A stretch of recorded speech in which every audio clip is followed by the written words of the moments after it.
warahmatullahi wabarakatuh. Perkenalkan, nama saya Sartika Susito Panjaitan, NIM 1792040022, jurusan Pendidikan Akuntansi, Fakultas Ekonomi di Universitas Negeri Makassar.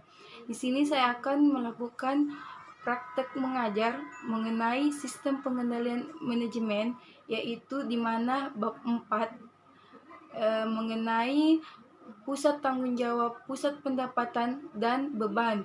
Selamat menyaksikan.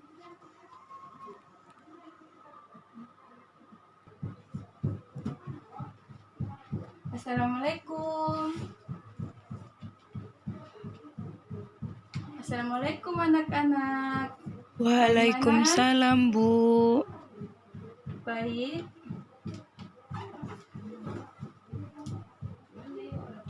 Oke, sebelum kita memulai pelajaran hari ini, alangkah baiknya kita berdoa terlebih dahulu. Tolong Yuli dipimpin doanya. Selesai. Baik, sudah hadir semua teman-temannya? Iya, Bu, sudah Tolong hadir. diperiksa teman-temannya sebelah kiri kanannya ya. Iya, Bu, siap. Sebelum Ibu memasuki pelajaran kita hari ini yang mengenai bab 4 tentang pusat tanggung jawab, pusat pendapatan, dan beban. Ibu ingin merefleks mata pelajaran kita yang minggu lalu. Ada yang ingin menyampaikan? Hari ini kita akan mempelajari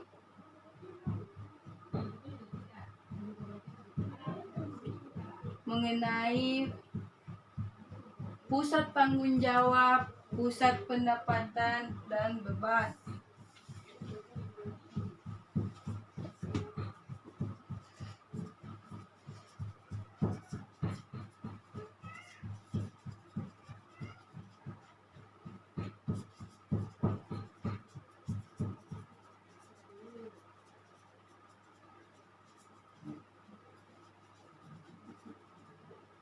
Sebelum kita memasuki pelajaran hari ini,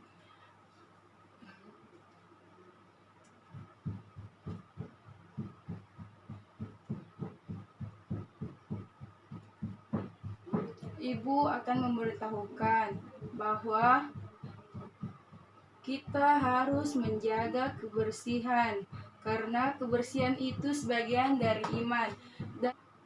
Baik, sebelum Ibu memulai pelajaran hari ini, apakah ada yang tahu apa itu pusat tanggung jawab? Ada? Kalian belum baca bukunya ya? Buka bab 4. Ibu akan menjelaskan yang pertama, pusat tanggung jawab.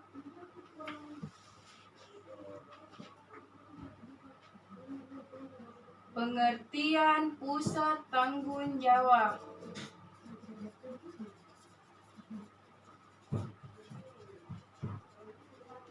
Tanggung jawab yaitu, kalian tulis ya, pusat tanggung jawab yaitu merupakan organisasi yang dipimpin oleh seorang manajer yang bertanggung jawab terhadap aktivitas yang dilakukannya.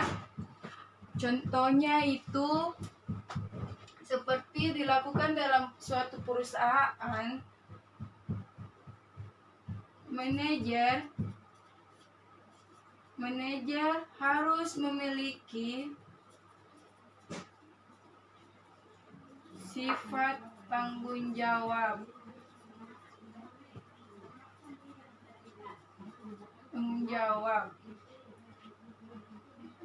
Agar perusahaan tersebut berjalan dengan baik. Oke, kita masuk sifat pusat tanggung jawab.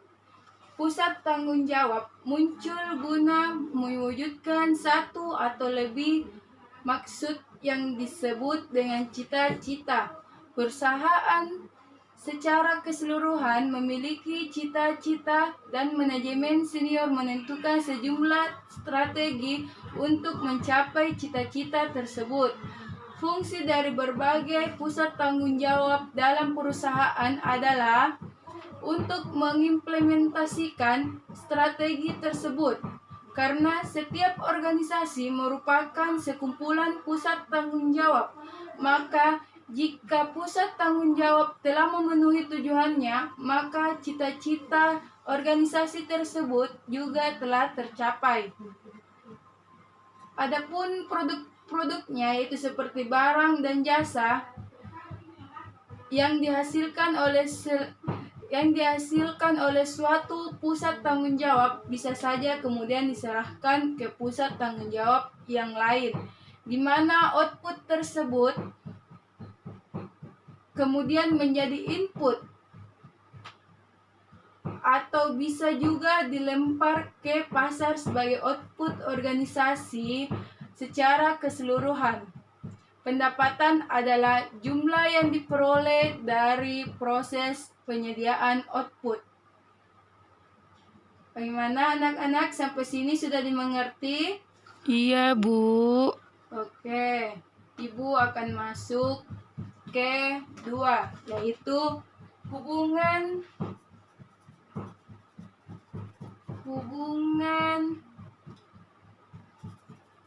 antara output dan input di dalam pusat tanggung jawab. Kita baru berada di bagian-bagian pusat tanggung jawab. Yang pertama tadi yaitu sifat pusat tanggung jawab, dan yang kedua hubungan antara output dan input di dalam pusat tanggung jawab. Oke, tulis ya anak-anak. Sini. Manajemen bertanggung jawab untuk memastikan hubungan yang optimal antara input dan output. Sejumlah pusat tanggung jawab, hubungan itu bersifat timbal balik dan langsung. Misalnya seperti departemen produksi. Input bahan baku menjadi bagian fisik dari bahan jadi.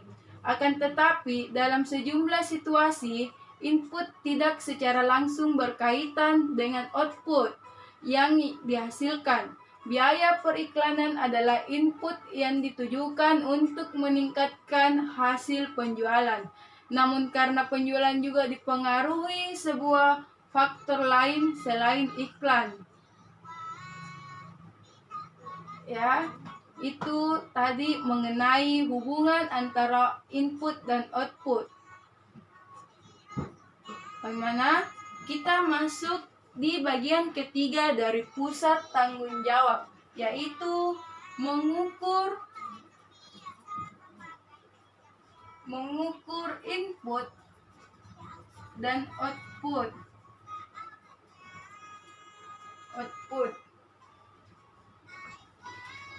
Yaitu lebih mudah untuk mengukur biaya input daripada untuk menghitung nilai output.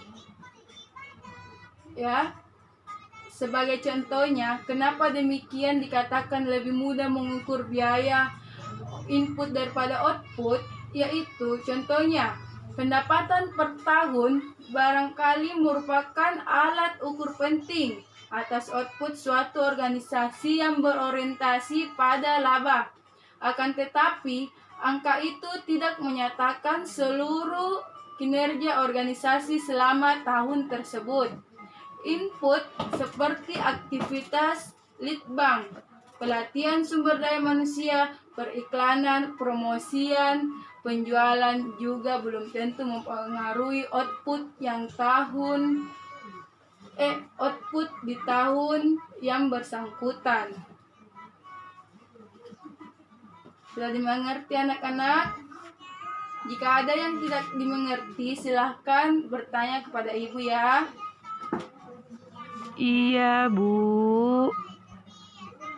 Baik, kita masuk di bagian efisiensi, dan efektivitas. Silahkan dibuka bukunya ya. Sambil ibu menjelaskan, kalian sambil menuliskan. Yang keempat yaitu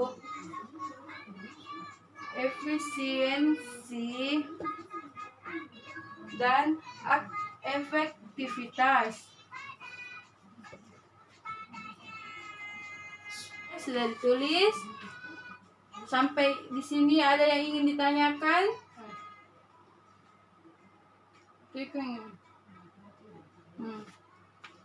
Ada yang ingin ditanyakan? Tidak ada, Bu. Oke, tidak ada ya anak-anak. Baik. Ibu akan memasuki di bagian efisiensi dan efektivitas. Di mana di dalam efisiensi dan efektivitas itu dapat diukur dalam banyak pusat tanggung jawab. Efisiensi diukur dengan cara membandingkan biaya aktual dengan standar, di mana biaya-biaya tersebut harus dinyatakan dalam output yang diukur. Tetapi metode ini mempunyai dua kelemahan utama, yaitu ada yang tahu?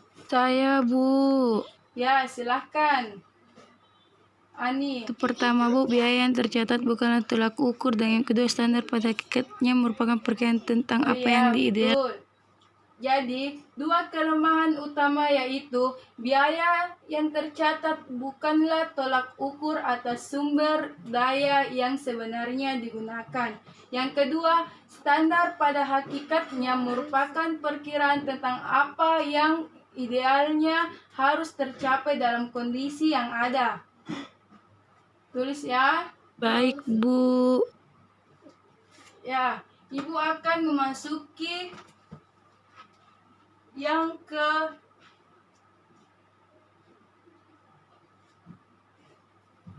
kelima, jenis-jenis.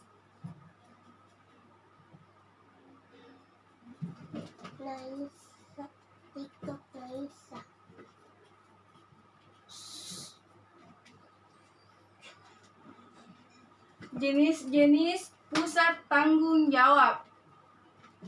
Jenis-jenis pusat tanggung jawab terdapat 4 bagian. Silakan dibuka bukunya. Halaman 175 ya. Sudah? Sudah, Bu. Oke.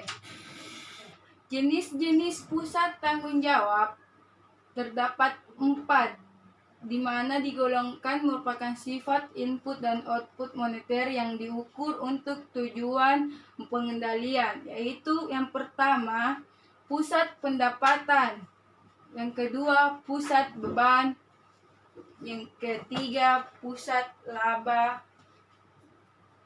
Yang pertama pusat pendapatan,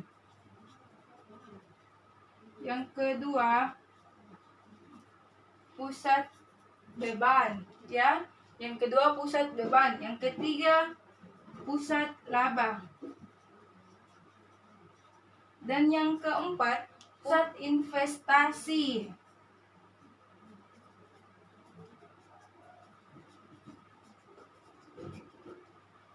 Pusat investasi ya. Yang pertama yang akan Ibu jelaskan yaitu pusat pendapatan. Pengertian dari pusat pendapatan yaitu merupakan unit pemasaran atau penjualan yang tidak memiliki wewenang untuk menetapkan harga jual dan tidak bertanggung jawab atas harga pokok penjualan dari barang-barang yang mereka pasarkan.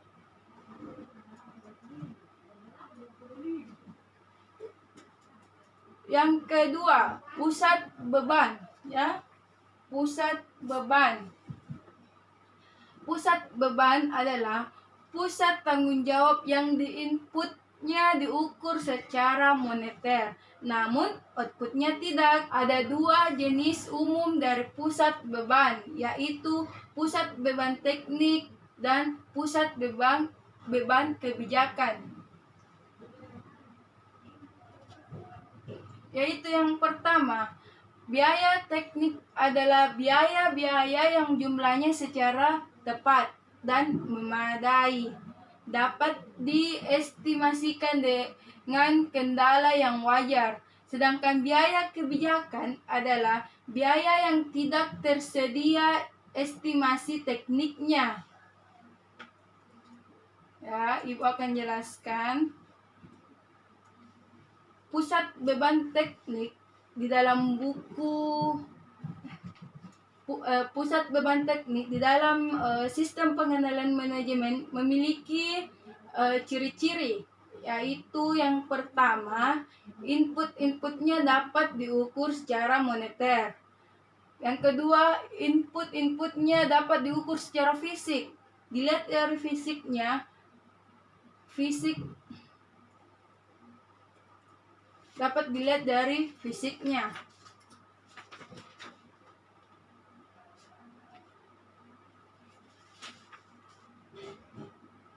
Ya, yang ketiga, jumlah dolar optimum dan input yang dibutuhkan untuk memproduksi satu unit output dapat ditentukan.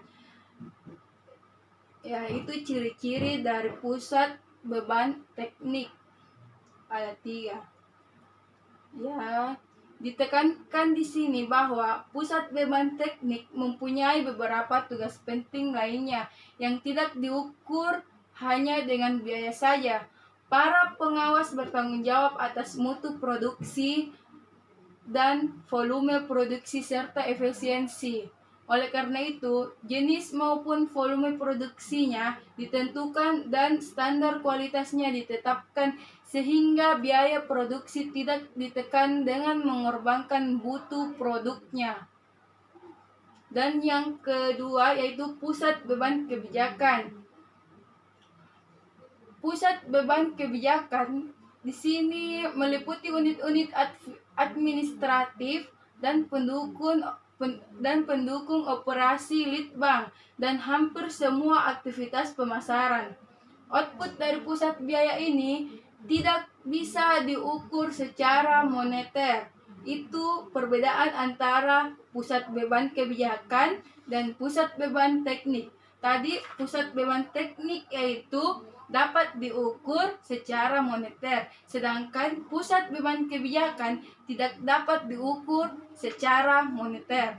Ya, itu satu perbedaannya. Kebijakan tidak berarti bahwa penilaian manajemen mengenai biaya optimum bersifat mendadak dan sembarang, melainkan mencerminkan keputusan pihak manajemen berkaitan dengan kebijakan-kebijakan tertentu akan menyamai atau melampaui upaya-upaya pemasaran yang dilakukan oleh para pesaing. Tingkat pelayanan yang harus diberikan perusahaan kepada para konsumen, dan jumlah uang yang akan dikeluarkan dalam aktivitas litbang, yaitu perencanaan keuangan, hubungan masyarakat, aktivitas-aktivitas lainnya.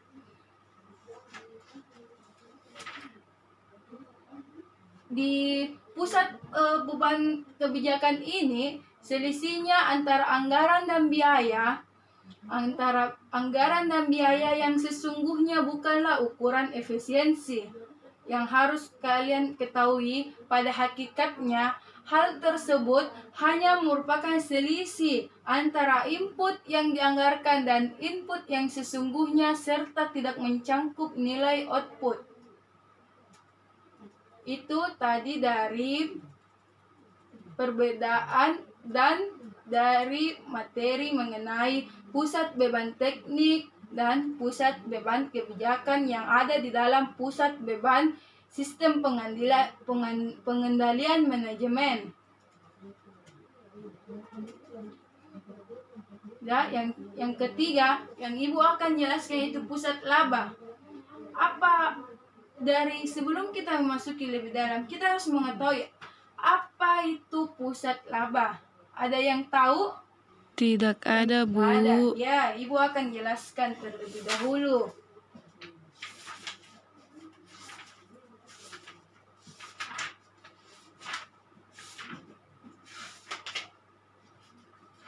Pusat laba. Pusat laba adalah pusat pertanggungjawaban yang prestasi manajernya diukur berdasarkan laba atau selisih antara pendapatan dan beban. Selisih antara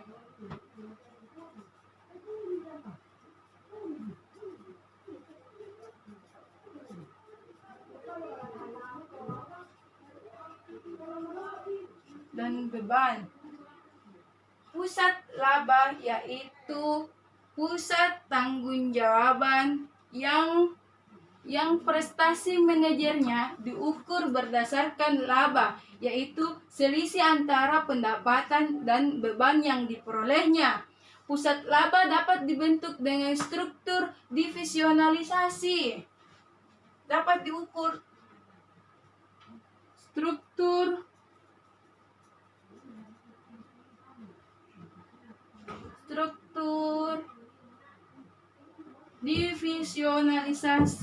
divisionalisasi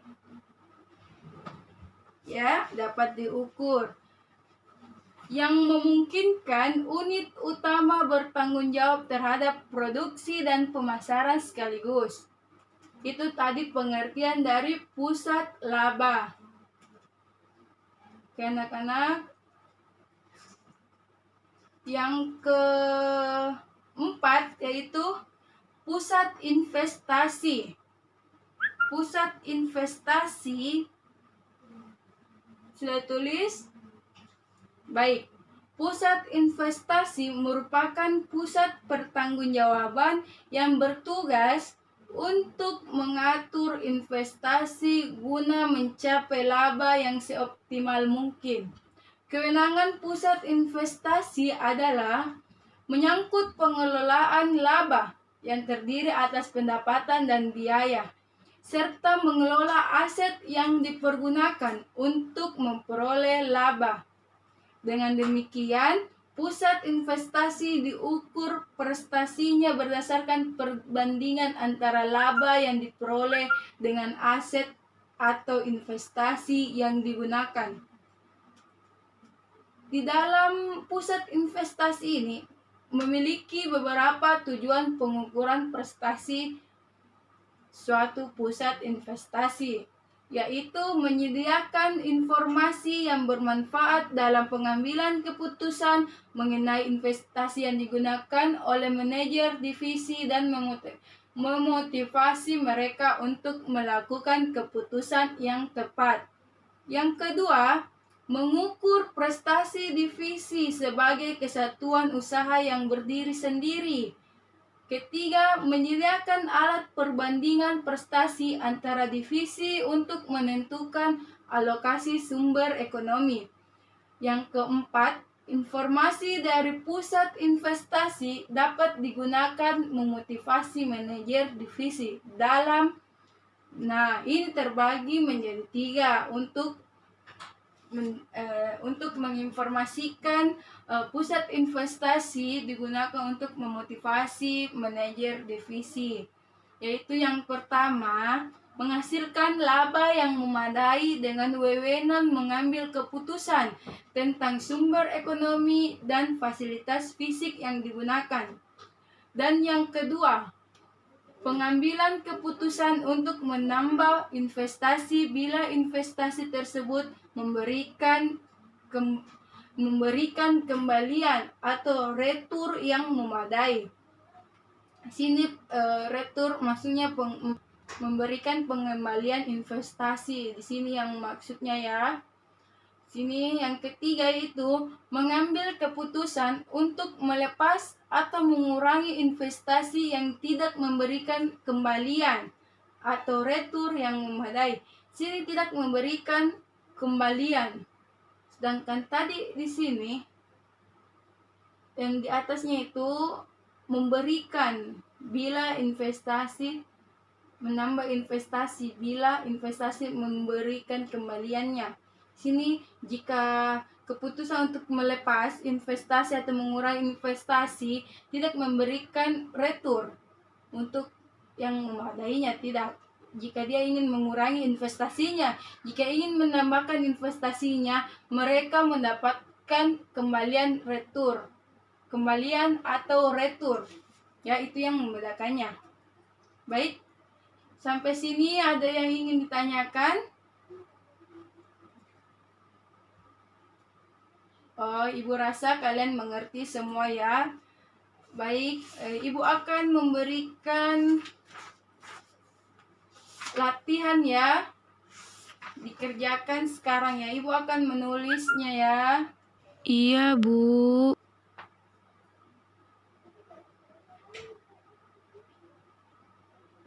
Ibu akan memberikan soal mengenai pelajaran hari ini, yaitu pusat tanggung jawab, pusat pendapatan, dan beban di dalam sistem pengendalian manajemen.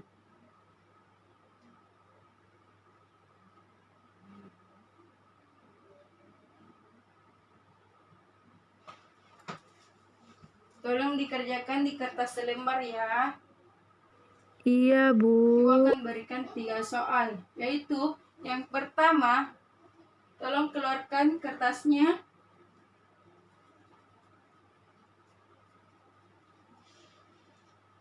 Sudah? Yang pertama, jelaskan pengertian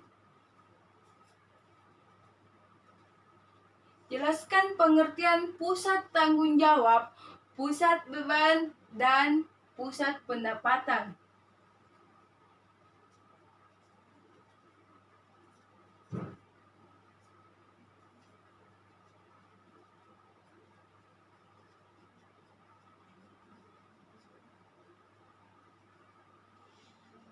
Sudah?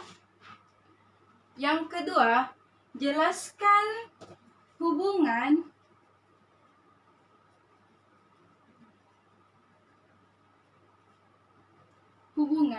antara input dan output di dalam pusat tanggung jawab. Nah, ketiga, uraikan jenis-jenis pusat tanggung jawab. Ya, Ibu berikan waktu 15 menit untuk menjawab ya. Iya, Bu. Di buku atau di kertas, Bu? Di kertas selembar.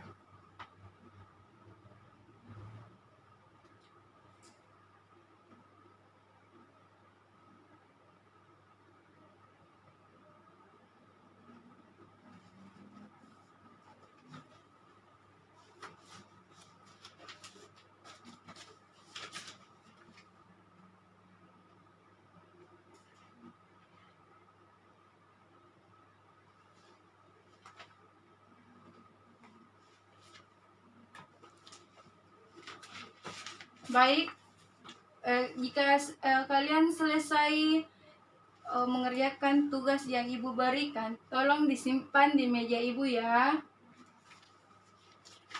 Oke, terima kasih ya. Ini tugas sebagai penilaian hari ini. Oke, sebelum Ibu mengakhiri mata pelajaran hari ini,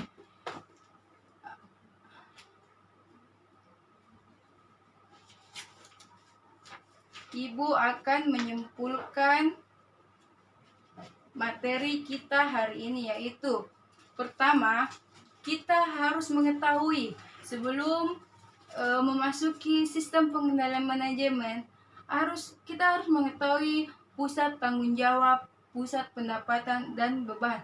Karena jika kita tidak mengerti materi mengenai tersebut, mengenai pusat tanggung jawab, kita tidak akan menjalankan tugas atau pekerjaan kita dengan secara baik.